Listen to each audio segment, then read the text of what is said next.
అన్నయ్య అని అడుగుతున్నారు చాలామంది. అంటే నార్మల్ క్యారెక్టర్ హీరో అంటే క్యారెక్టర్ ఆర్క్ ఉంటుంది. థియేటర్ బ్యాక్గ్రౌండ్ నుంచి వచ్చాం కాబట్టి పాపం అడిగాను నిన్ని. సీరియస్ యాక్టర్గా అనిపించారు. ఇలా జోవెల్గా ఉంటాడు అనుకోలేదు. మదన్ క్యారెక్టర్ ఏంటి, క్యారెక్టర్ ఆర్ట్స్ ఏంటి? ఎందుకంటే నేను స్క్రిప్ట్ ఏం అడగలేదండి హరీష్ని. ఫోన్ చేయగానే ఎస్ వచ్చేస్తుంది, దానికి ఏం లేదు. మన కో యాక్టర్స్ నుంచి తెలుసుకోవాలనే ఉత్సాహం అంతే. Not to discourage you, but phenomenal actor. Thanks అన్న.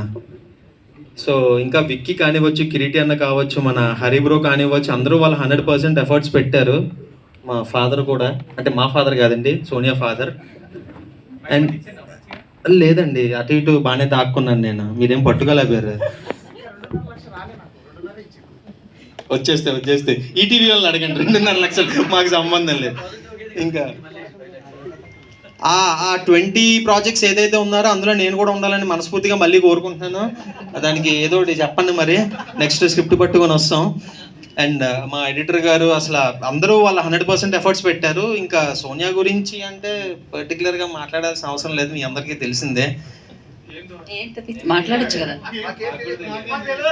అయితే నాకు తెలియదండి.